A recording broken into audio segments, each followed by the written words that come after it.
এ পৃথিবীতে direct indirect কোরআনের বিরুদ্ধে যারা আছে আপনি দেখবেন ওই মানুষগুলো যার সন্তান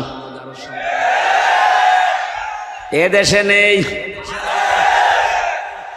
ক্ষমতার দোহাই দিয়ে হোক, প্রভাব প্রতিপত্তির দোহাই দিয়ে হোক, আইনের বলে হোক, কোরআনের বিরুদ্ধে যারাই অবস্থান নেবে আপনি পেছনে হাত দিয়ে খোঁজ খবর নিয়ে জানবেন, দেখবেন ওর জন্মে ঠিক নেই, সে যেই হোক। কোরআনে কারিমের আয়াত আমাকে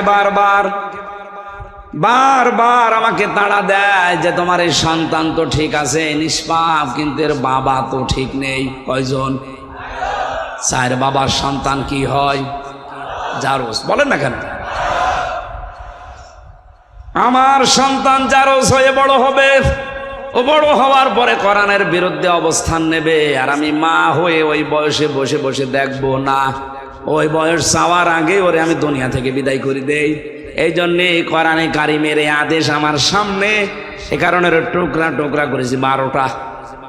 মনে করলাম আমার তো বিচার হওয়া দরকার, কারণ মানুষ হত্যা করে যদি বিচার না হয়, কোন বিচার কোরআনে কারিমে যেটা 500টা আইন আল্লাহ দিয়েছেন, এই 500 আইনের একটা আইনও যদি আপনি লঙ্ঘন করেন, আর ওই আইনটা যদি দুনিয়াতে বিচার সঠিকভাবে না হয়, কিয়ামতের দিন ওই বিচার আল্লাহ ডবল করে করবে।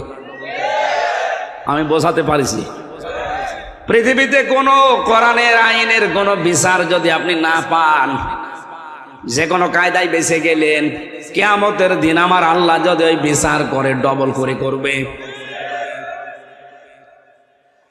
আর কোরআনে কারিমের 500 আইন এর বিরুদ্ধে অবস্থান নিয়ে পৃথিবীর জমিনে যদি আপনি কিছু করে থাকেন, কোরআনের আয়াতের ব্যাখ্যায় তাফসিরে আমি পড়েছি 2টা শাস্তি আপনাকে আল্লাহ দুনিয়ায় দেবেই।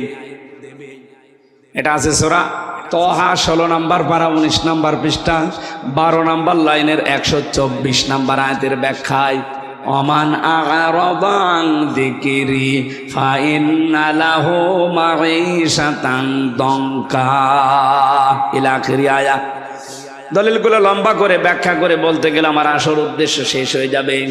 আল্লাহ এখানে জানাতে চেয়েছে, দুনিয়াতে আল্লাহর আইন বাদ দিয়ে, আল্লাহর বিধান বাদ দিয়ে কেউ যদি উপায় করে টাকা পয়সা ধন সম্পদ, আমার আল্লাহ বলেন ওর জীবন আমি 1 নম্বরে দঙ্কা সংকীর্ণ করে দেব, ওর উপায় আয় উন্নতিতে কোনো বরকত থাকবে না। আপনাদের এই সমস্ত জেলাগুলোর খবর আমরা অনেকগুলো বিষয় জানি, আমি নাম নিয়ে বলতে পারছি না, তাই অনেকে চেয়ার পাওয়ার পর এই 15 বছরে এত জমির এত টাকার মালিক হয়েছে সে নিজেও জানে না। আয়াতের ব্যাখ্যায় যে 2টা শব্দ পেয়েছি কোরআন দিয়ে, আমি কি বলবো না গোপন করে দেব? না বলি আমি আবার 3 বছর চাই। আপনারা কানে হাত দিয়ে থাকেন, আমি বলে ফেলি। অবৈধ ইনকাম যারা করেছেন 1 নম্বরে শাস্তি তাদের, দুনিয়াতে ওই সম্পদ আপনাকে আল্লাহ ভোগ করতে দেবে না। ভোগ করতে যে দিচ্ছে না, আপনি দেখতে পাচ্ছেন না? কথা বলে না কেন? একটা জেলার শুনলাম 4 ভাগের 1 ভাগে তার কি খাওয়া খেয়েছে। একটা জেলার 4 ভাগের 1 ভাগ যদি একজনের হয়, তো বাকিগুলো কি ঘাস কাটছে? এ বিশাল সম্পদের মালিক কিয়ামত পর্যন্ত হায়াত পেলেও তার হওয়ার কথা ছিল না, কারণ তার যে বেতন আমি তো জানি। আমি সেই 11 সাল থেকে প্রশাসনের সাথে আছি, কারণ আমি 11 সালে প্রথম গ্রেফতার হওয়ার পরে ওসি সাহেবকে পড়াতাম।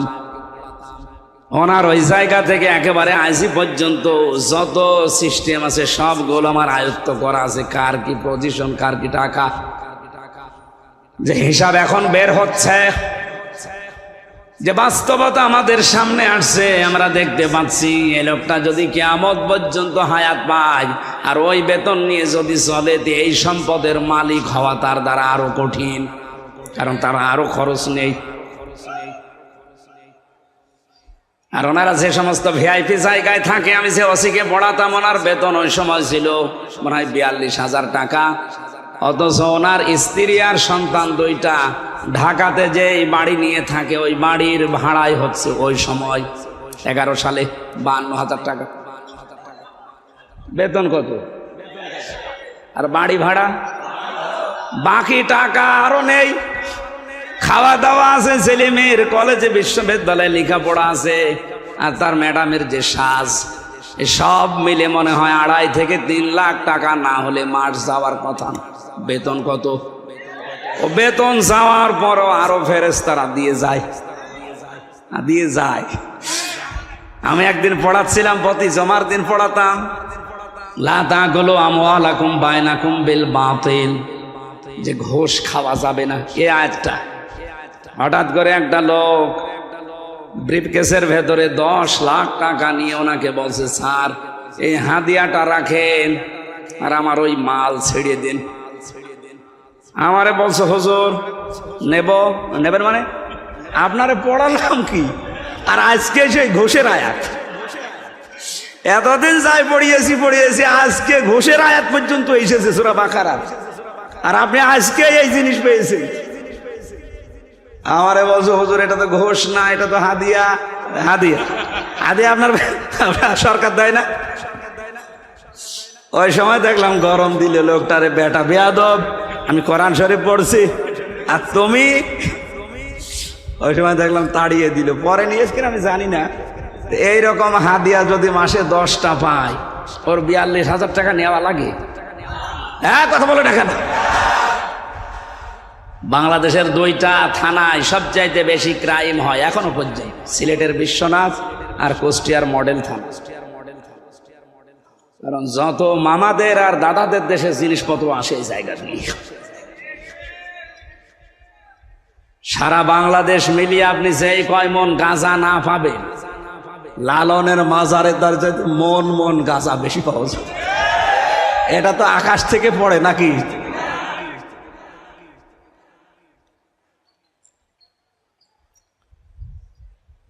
এই জন্য ওনার যে বেতন আছে, ওনার তো সংসার আছে, ছেলে মেয়ে আছে, স্ত্রী আছে, মা বাবা আছে, সব খরচ মিটিয়ে তারপরে তো আপনি জমি কিনবেন। পাবেন কোথায়? পাবেন না। এই জন্যে বলছি, কিয়ামত পর্যন্ত হায়াত পেলেও আপনি ওই জায়গায় যেতে পারেন না। তারপরও যখন গিয়েছেন, আয়াতের বাস্তবতা দেখেন। দুনিয়াতে আল্লাহ সেই সম্পদ তাকে ভোগ করতে দিচ্ছে না। এই কথা বলা লাগবে। আমি কি 1,500 বছর আগের ওয়াজ করছি? 2-3 দিন আগের। বাকি দুনিয়াতে আল্লাহ এমন একটা চরম শাস্তির ভেতরে আপনাকে ফেলবে, যেটা দেখে দুনিয়া আটকে উঠবে। যেটা ঝিনাইদার একজনের ব্যাপারে আমরা দেখলাম। আরো আসতে বলেন। সারা বাংলাদেশ না পৃথিবী হতভম্ব হয়ে গেছে। এ মহিলা তো 12 টুকরা করেছিল, আর ওর লাশ যে কত টুকরা হয়েছে এখনো পর্যন্ত কোনো খোঁজ নেই। ছেলেমেয়েরা প্রতিদিন হায় হতাশ করছে, কান্নাকাটিতে, 1 টুকরা লাশ অন্তত দেন, একটু জানাজা পড়ি। আজকে ইন্টারনেটে দেখলাম কলকাতায় একটা সড়ক গাছের সাথে 2টা বিসি ঝুলিয়ে রেখে বলছে এটা অমুকের বিসি। কোথায় নামিয়েছে চিন্তা করেছেন? বিসি যদি ওর না, ওটা মনে হয় ছাগলের বিসি হবে, কারণ যে সাইজ দেখলাম ওটা ওর বেশি হওয়ার কথা না। ওটা কোনো ছাগলের বিসি হবে, গাছের সাথে ঝুলিয়ে নিচে লিখে দিয়েছে অমকের বিসি। পৃথিবী আটকে উঠেছে। আমার তো মনে হচ্ছে 1,500 বছর আগে আয়াতে আল্লাহ যা বলেছে, এই 2024 সালের এই মে মাসের 29 তারিখে আমরা 100 ভাগ খাপের খাপ মমতাজের বাপ মিলে গেছে। এই জন্য অবৈধ ইনকামে যারা আছেন থামেন। সে প্রভাব প্রতিপত্তির কারণে হোক, ক্ষমতার কারণে হোক, আইনের কারণে হোক, চেয়ারের কারণে হোক, যেখানে আছেন ওই জায়গায় থামেন। 1 নম্বরে আপনি জীবনে ওই অবৈধ সম্পদ ভোগ করতে পারবেন না, আর এমন চরম শাস্তির ভেতরে পড়বেন দুনিয়া আটকে উঠবে। আল্লাহ এদেরকে বোঝার তৌফিক দাও, বলেন আমিন। জানি ওদের মগজে কথা ঢুকবে না, কারণ খতামাল্লাহু আলা কুলুবিহিম, ও কলবের উপর আল্লাহ মোহর মেরে দিয়েছে। আবু জাহেল যেদিন মারা যাচ্ছিল, আব্দুল্লাহ ইবনে মাসউদ রাদিয়াল্লাহু তাআলা আনহু তার বুকের উপরে বসার পরে যখন ছুরি চালাবে গলার উপরে, ডাক দিয়ে বলে, তুই কে? কে মানে? আমি ইবনে মাসউদ। কোন মাসউদ? বলে, আমাকে একটা চড় দিয়ে আমার ডান কান তুমি কালা করে দিয়েছিলে, নষ্ট করে দিয়েছিলে কোরআনে কারিমের সূরা রহমান পড়ার কারণে। সূরা রহমান যেদিন নাজিল হয়, ওই দিন বিশ্ব নবী ডাক দিয়ে বললেন, সাহাবীরা কে পারবে তোমরা রহমান তেলাওয়াত করতে? ইবনে মাসউদ দৌড় দিয়ে এসে বলেছিলেন, হে রাসূল, আমার একটু অনুমতি দেন, আমি একটু তেলাওয়াত করে শোনাই।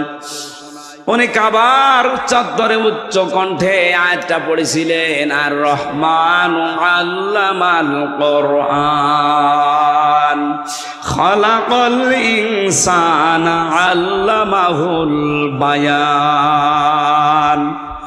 তেলাওয়াত শেষ হতে না হতে আবু জাহেল দৌড়িয়ে এসে এমন একটা চড় লাগিয়েছিল এই কানের উপরে, কান দিয়ে রক্ত বের হওয়ার পরে কানটা ওই যে নষ্ট হয়েছে, আর কোনোদিন উনি কানে শুনতে পাননি।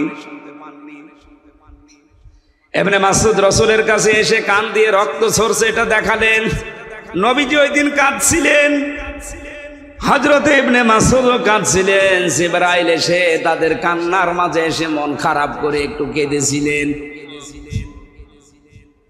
এই লোকটা যেদিন মারা যায়, ইবনে মাসউদ রাদিয়াল্লাহু তাআলা আনহু তার বুকের উপরে বসলেন, ডাক দিয়ে বলে, আমাকে চিনতে পারোনি? সূরা রহমান পড়ার অপরাধে তুমি আমার কান দিয়ে রক্ত পর্যন্ত বের করে দিয়েছিলে, আমি সেই ইবনে মাসউদ। কি করতে চাও? তোমার এই কল্লাটা নবীর কাছে আমি নিয়ে যেতে চাই। আবু জাহেল ওই সময় বলেছিল, ইবনে মাসউদ, আমার গলাটা যখন কাটতে চাও একটু বড় করে কাটো, মানুষ যেন দেখলে বোঝে যে নেতার মাথা। শয়তান মরে যাচ্ছে, তেজ কমছে না। এরকম টাটকা শয়তান দেশে আছে না?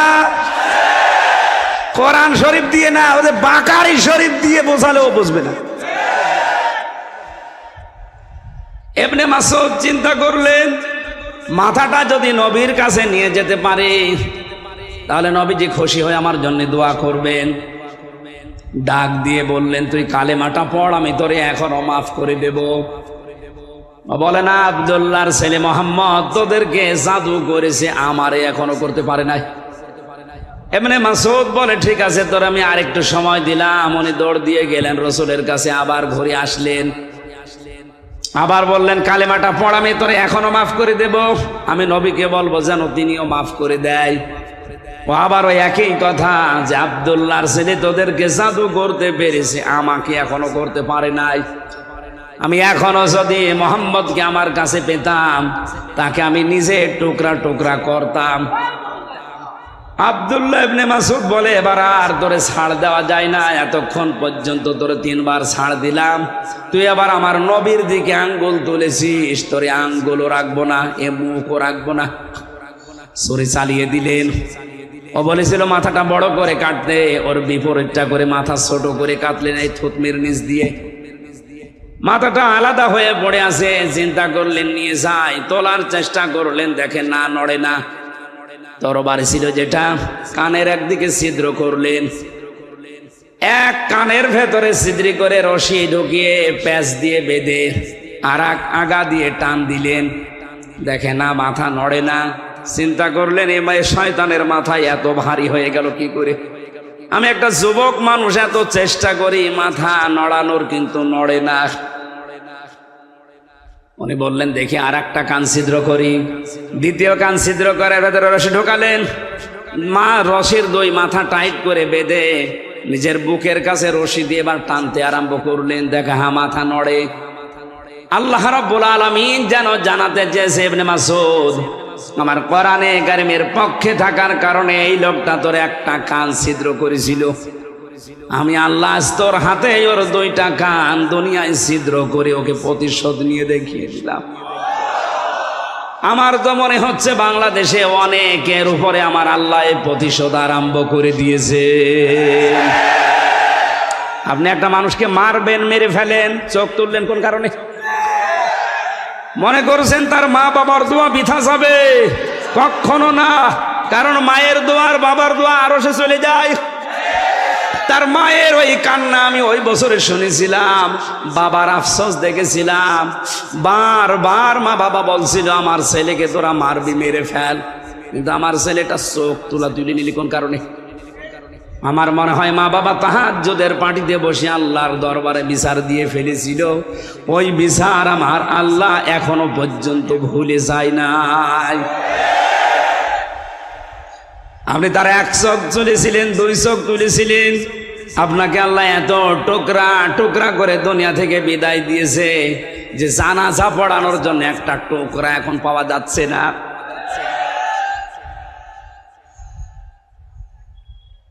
ও ভোলাবাসী যুবতী মেয়েটা ডাক দিয়ে বলে, খলিফা আমি চিন্তা করলাম দুনিয়াতে আমি হত্যা করলাম, হত্যার বিচার যদি না হয় তাহলে কিয়ামতে আল্লাহ এই বিচার ডবল করে করবে। সুতরাং আমি যেন বিচার তাড়াতাড়ি পাই, এই কারণে আপনার বারান্দায় রাতের বেলা চুরি করে লাশটা রেখে গেছি। হযরত ওমর বললে, মেয়েটা তুমি কেন এই 3 দিন তাহলে আসলে না? আমার চিন্তায় খাওয়া দাওয়া বন্ধ হয়ে গেছে। মেয়েটা বলে, খলিফা জানের মায়া আমারও আছে। ছেলেটা হত্যা করার পরে আমি মনে মনে ভাবছিলাম যে না, মনে হয় বেঁচে যেতে পারবো যদি ধরা না পড়ি, কিন্তু কোরআনে কারীম আমাকে বাঁচতে দিল না। বারবার যেন আমাকে তাড়া দিয়ে বেড়ায় যে তাড়াতাড়ি দুনিয়ায় বিচারটা করে ফেলো। আমি এসেছি, আপনি জলদি করে হায়াত থাকতে আমার বিচারটা শেষ করেন, মরণের পরে যেন বিচার আর আল্লাহ ডবল করে করতে না পারেন। হযরত ওমর রায় দেবেন, হঠাৎ তাকিয়ে দেখলেন ওই 4 জন যুবক এসে হাজির।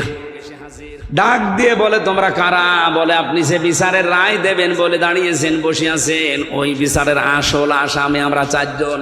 এই মেয়েটার কোনো দোষ নেই, গোসল করে আসছিল, এই জন্য ওর যৌবনের দিকে তাকিয়ে আমরা শয়তানের ধোকায় নফসের জালে পড়ে পাগল হয়ে অনমাদ হয়ে আমরা এই কাজ করে ফেলেছিলাম। হযরত ওমর ডাক দিয়ে বলে, যুবকেরা তাহলে 4 দিন তোমরা আসলে না কেন? 3 দিন পার হয়ে গেল। তারা বলছে, খলিফা কাজটা করার পরে শয়তান যেহেতু আমাদের কাছে আর ছিল না, এখানে একটা মাসলা বের হয়, কোন অপরাধ যদি আপনি করেন মনে করবেন শয়তান আপনাকে দখল করে ফেলেছে। কাজটা শেষ হওয়ার পরে শয়তান যখন আপনার কাছ থেকে পৃথক হয়ে যায় তখন মনে মনে আপনার একটা আফসোস আছে। আমরা জেনা করার পর শয়তান যেহেতু আমাদের কাছে আর নেই, আমাদের বিবেক তখন আমাদের তাড়া দিচ্ছে যে কি করলাম। কিন্তু আমাদের তো জীবনের মায়া আছে। মনে মনে ভাবছিলাম যদি এটা ধরতে না পারে তাহলে মনে হয় আমরা বেঁচে যেতে পারবো, আর বিচার হবে না। কিন্তু আমরা এদেশে কোরআনে কারীম পড়ি, বুঝি, জানি, কোরআন আমাদেরকে বাঁচতে দিল না। এই 3 দিন আমাদেরকে তাড়া দিয়ে বেড়াই কোরআনের আয়াত, ইয়া আইয়ুহাল্লাযীনা আমানু কুতিবা আলাইকুমুল কিতালু ফিল কতলা। আল্লাহ রাব্বুল আলামিন ঈমানদারদের জন্য এই কিসাসের এই যে বিধান, মানুষ হত্যা করলে হত্যা করা লাগবে, এটা লিখে দিয়েছেন। এটা ফরজ না, এটা লিখা, একেবারে সই স্বাক্ষর করে স্টাম্প করা বিধান। কোরআনের আয়াত আমাদেরকে বারবার তাড়া দেয় যে তাড়াতাড়ি বিচারটা দুনিয়ায় করে ফেলো। আমরা জীবনের মায়া থাকার পরও কোরআনের তাড়া খেয়ে আর বাঁচতে পারলাম না। আপনি জলদি করে দুনিয়ায় বিচারটা করেন, মরণের পরে যেন এ বিষয়ে আল্লাহ আমাদেরকে আর জিজ্ঞাসা না করে। আমি যেটা বোঝাতে চাচ্ছিলাম এই ছোট্ট ঘটনা দিয়ে, পৃথিবীতে যদি কোরআনে কারীম বিজয়ী থাকে, কায়েম থাকে, প্রতিষ্ঠিত থাকে, মানবীয় গুণের কারণে হয়তো আমরা অপরাধী হব, গুনাহ করব, কিন্তু কোরআনে কারীমের তাড়া খেয়ে দুনিয়ার জীবন ত্যাগ করার আগে আমাদেরকে নিষ্পাপ করে আল্লাহ কোরআন দিয়ে বিদায় দেবেন। এই জন্যে তো বারবার বলছি কোরআনে কারীম কি করে কায়েম করা যায়, বিজয়ী করা যায়, এই চেষ্টায় আমাদের থাকা লাগবে। তাহলে দুনিয়াতে আমরা গুনাহ করলেও মরণের আগে কোরআন আমাদেরকে তাওবা করার মাধ্যমে হোক, জরিমানার মাধ্যমে হোক, মুক্তিপণের মাধ্যমে হোক, যে কোনো মাধ্যমে ওটা মাফ করিয়ে তারপরে আল্লাহর কাছে আল্লাহ নিয়ে যাবে। আল্লাহ আমাদেরকে হাদিসটা প্র্যাকটিক্যাল লাইফে আমল করার তৌফিক দেন, বলেন আমিন। আজকের যে আয়াতগুলো পড়েছিলাম আমার সামারাইজের বিষয়, আলোচনার সাবজেক্ট এই মুক্তিপণ। কি বললাম? এটা দুনিয়ায় দেখলেন, মুক্তিপণ দিয়ে হত্যার মামলা থেকেও বাঁচা যায়। কিয়ামতের ময়দানে আল্লাহ পাক বলেন, হাজার হাজার লক্ষ মানুষের আমাকে মুক্তিপণ দিতে চাইবে। ওয়ালা ইয়াসআলু হামিমুন হামিমা ইউবাসসারুনাহু। এর আগে সূরা মাআরিজের 1 থেকে 9 নম্বর আয়াত পর্যন্ত আল্লাহ কিয়ামতের ভয়াবহতা তুলে ধরেছেন, যে এক একটা দিন হবে 50,000 বছরের মতো লম্বা, পাহাড়গুলো উড়ে যাবে, সারা ময়দানে একটা আওয়াজ হতে থাকবে, পানি চাই, পানি চাই। এ কঠিন পরিস্থিতিতে আল্লাহ পাক বলেন, সবচাইতে অন্তরঙ্গ বন্ধু দুনিয়ায় যে তোমার ছিল তাকে তোমার সামনে আনা হবে। ইউবাসসারুনাহু, খুব খেয়াল করে মিলাবেন নিজের সাথে। আপনার সব চাইতে নিকট আত্মীয়, নিকট বন্ধু যিনি, অন্তরঙ্গ শহীদ, এই লোকটাকে আপনার সামনে আল্লাহ একেবারে সামনাসামনি হাজির করবে। আমার এখানে একটা প্রশ্ন আসে, বিশেষ করে এই ভোলা, এই বরিশাল বিভাগে এইটা বেশি। আজ হাজারো মানুষ বিভিন্ন কায়দা কৌশল করে ছড়িয়ে দিয়েছে, কিয়ামতের ময়দানে এক একজন পীর সাহেব লক্ষ লক্ষ মুরিদ নিয়ে আল্লাহর সামনে হাজির হবে। এটা ডাহা মিথ্যা কথা, পুরা বানোয়াট, পুরা ধোঁকাবাজিপূর্ণ কথা। কোরআনে কারিমের সূরা মারিয়াম 16 নম্বর পারা 10 নম্বর পৃষ্ঠা 15 নম্বর লাইনের 95 নম্বর আয়াত, ওয়াকুল্লুহুম আতিহি ইয়াউমাল কিয়ামাতি ফারদা। আল্লাহ পাক বলেন, কিয়ামতে প্রতিটি মানুষকে আমি আল্লাহর সামনে যখন হাজির করব বিচারের জন্য, প্রত্যেকটি মানুষ উঠবে স্রেফ একা একা। কয়জন করি এই আয়াত আমি বানালাম? বলেন, যারা বলে লক্ষ লক্ষ মুরিদ নিয়ে আমার বাবা জান দাদা জান উঠবে, এটা বানানো কথা নয়। এই আয়াতের পুরা সাংঘর্ষিক। কিয়ামতে আপনি আল্লাহর কাছে উঠবেন স্রেফ একা একা, কেউ থাকবেন আপনার সাথে।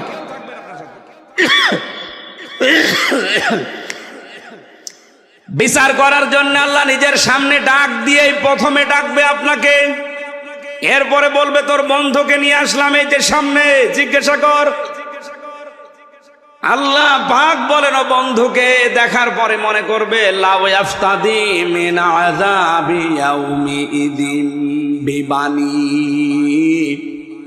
এ কঠিন পরিস্থিতি দেখে, যেখানে যুবতী মেয়েদের গর্ভ অবস্থায় যদি থাকে, লজ্জায় স্থান লাগবে না, পেট ফেটে সন্তান বের হয়ে যাবে, জমিন পুড়ে তামা হয়ে যাবে, মাথার মগজ টকবক করে ফুটতে আছে।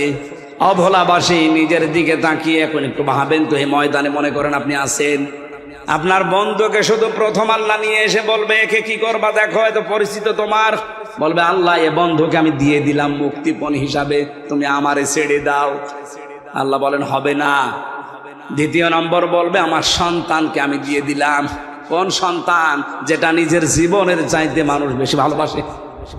আজকে ইন্টারনেটে দেখেছেন, এই যে কোন এলাকায় যেন দেখলাম ঝড়ে লন্ডভন্ড হয়ে সন্তান সহ উড়ে চলে যাচ্ছে, মা তার ছোট্ট 3 বছরের মেয়েকে কোলের ভেতরে নিয়ে মা নিজে মারা গেছে, তো সন্তানটার উপরে ছাউনি দিয়ে সন্তানটা বাঁচিয়ে রেখেছে। এই কঠিন পরিস্থিতিতেও নিজের সন্তানকে যে মা বাঁচিয়ে দেয়, আল্লাহ বলেন কিয়ামতের দিন এই সন্তান পর্যন্ত ওই মহিলা বলবে আল্লাহ মুক্তিপণ দিয়ে দিলাম। ভোলাবাসী, এই আয়াতটা আমি বাস্তব জীবনে উপলব্ধি করেছি। আমার ছোট মেয়েটা নিয়ে ফারিহা জান্নাতকে ওকে কক্সবাজার নিয়ে গিয়েছিলাম জেল থেকে বের হওয়ার পর, যখন ওই বালি নিয়ে খেলা করছিল সমুদ্র সৈকতে, ওর ওপর এমন একটা আবেগ, এমন একটা মায়া তৈরি করে দিয়েছে আমার আল্লাহ। আমার মনে মনে ওর খেলা দেখে মনে হচ্ছিল, যদি বাংলাদেশ কেউ আমাকে লিখে দেয় যে দিয়ে দিলাম ভাই ফারিহাকে মেরে ফেলো, আমার সম্ভব না। কারণ ওর 1 বছর রেখে গিয়েছিলাম ছেলে, এখন ওর 4 বছর বয়স। ওর ওপর আমার যে দুর্বলতা, ভালোবাসা, আমার প্রতি ওর যে আকর্ষণ, বাবা আর মেয়ে সন্তান হিসাবে আমার মনে মনে বাস্তবতায় হচ্ছিল সারা বাংলাদেশ লিখে দিলে একে দেওয়া সম্ভব না, অথচ আল্লাহ বলেন কিয়ামতের দিন হামজা এ ফারিহাকে পর্যন্ত আমারে বলবে মুক্তিপণ দিয়ে দিলাম। এ বলতে যত সহজ মনে হচ্ছে, এটা কি বাস্তবে অত সহজ? আপনি করে দেখেন তো ওই জায়গায় যে, কারণ 3 বছর তো আমি ফাঁসির কন্ডেম সেলের ভেতরে ছিলাম, বাইরের যোগাযোগ বিচ্ছিন্ন ছিল, কাউকে দেখতে পাইনি। 24 ঘন্টা আমার তালা লাগানো থাকতো, আমার আর মামুন সাহেবের। এই জন্য ওদের প্রতি মায়া মহব্বত আরো বেড়ে গেছে। যদি 10-15 দিন পর পর দেখা সাক্ষাৎ হতো, কথা হতো, এত ভালোবাসা জন্মাতো না। সে 1 বছর রেখে গিয়েছিলাম, 4 বছর এসে ও তো আমারে ভালোভাবে এখনো চেনেও না। এখন আর প্রথম যেদিন বাড়িতে আসলাম আমারে বলছো হুজুর আমাদের বাড়িতে চলেন, কারণ ও আমারে চিনতে পারে না, মনে করছে এরকম হুজুর তো বহু আসে, মনে হয় এরকম একটা হুজুর।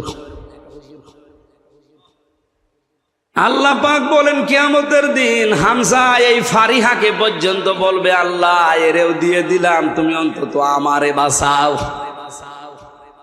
3 নাম্বার আল্লাহ নাম দিয়েছেন স্ত্রীর, ওয়াসাহিবাতিহি ওয়া আখি।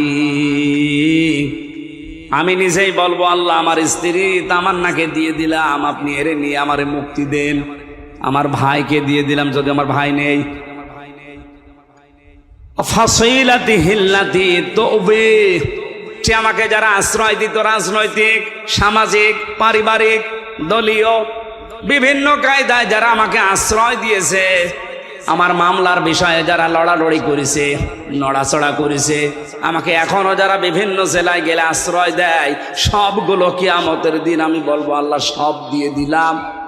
ওমাং ফিল আরদি জামিআ, দুনিয়ায় যত সম্পদ আমার আছে স্থায়ী অস্থায়ী সব দিয়ে দিলাম, যান আমারে মুক্তি দেন। আল্লাহ বলেন সুম্মা ইউনজি, এরপরও মানুষ বলবে আল্লাহ আমাকে তুমি একটু ছাড় দাও, একটু বাঁচিয়ে দাও, এদের সব নিয়ে নাও। আল্লাহ তখন একটা ধমক দেবেন, কাল্লা ইন্নাহা লাযা, তোর আমি লাজাই দেব। কোন জায়গায় লাজা? কি জাহান্নামের একটা দরজার নাম লাজা। ভোলাবাসী এখানে একটা নিরসন হওয়া দরকার। অনেকে মনে করেন জাহান্নাম 7টা, জান্নাত 8টা। না, জান্নাতও একটা, জাহান্নামও একটা, কিন্তু এর স্তর, এর শ্রেণী আছে আলাদা আলাদা। আমি পড়া কোরআনে জান্নাতের স্তর পেয়েছি 100টার উপরে, আর জাহান্নামের স্তর 7টার উপরে পেয়েছি। কিন্তু স্বাভাবিকভাবে আমরা জানি জাহান্নামের দরজা স্তর কয়টা?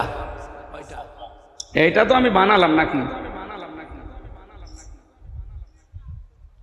সূরা হিজর 14 নম্বর পারার 3 নম্বর পৃষ্ঠার 7 নম্বর লাইনের 44 নম্বর আয়াতের শেষের দিকে আছে, লাহা সাবাতু আবওয়াব লিকুল্লি বাবিম মিনহুম জুজউম মাকসুম। জাহান্নামের দরজা 7টা। জাহান্নামের দরজা বলেন, দুনিয়ায় যে যে ধরনের অপরাধ করবে কিয়ামতের দিন আল্লাহ তাকে ওই দরজা দিয়ে প্রবেশ করিয়ে শাস্তি দেবে। এখানে যে দরজার নাম আছে, নাম কি? আরো জোরে, লাজা। বলেন বলেন। এই কথাগুলো মুক্তিপণ হিসাবে আল্লাহ এই বিষয়গুলো দেওয়ার কথা বলছিলেন। হঠাৎ বলতে বলতে আলোচনার ধরন পাল্টিয়ে ফেলেছেন, ধমক সূচক শব্দ দিয়েছেন, কাল্লা, কখনো না, একটাও তো নেব না, তোরে লাজায় দেব। কি লাজা? নাযাআতাল লিশাওয়া, যেখানে গেলে আগে চামড়া খসে যাবে। ও ভোলাবাসী, পৃথিবীতে এমন কোন ঘর আপনি দেখেছেন বা শুনেছেন যেখানে গেলে এই চামড়া খসে যায়? না, আমি পাইনি। রিমান্ডে আমি 10 দিন ছিলাম। ভয়ঙ্কর ভয়ঙ্কর জায়গা আমাকে তারা দেখিয়েছে। যে সমস্ত জিনিস নিয়ে এই নখ তুলে ফেলে, ওই জিনিসগুলো আমি দেখেছিলাম। আমারও বলছিল আপনার তুলবো, যে মাটির নিচে ভয়ঙ্কর যে ঘরগুলো আছে, এই জায়গাগুলোকে আমি দেখেছি। 12 ঘন্টা আমার একেবারে হাত উপরে দিয়ে, চোখ কালো কাপড় দিয়ে বেঁধে, পেছনে বেঁধে দাঁড় করিয়ে রেখেছিল। কঠিন কঠিন শাস্তি আমিও পেয়েছি, কিন্তু আমার চামড়া খসেনি। বুঝেছে? 3 বছর যে অবস্থায় ছিলাম, খাওয়া দাওয়ার ঠিক ছিল না, চিন্তা পেরেশানিতে, তারপরও আমার চামড়া খসেনি।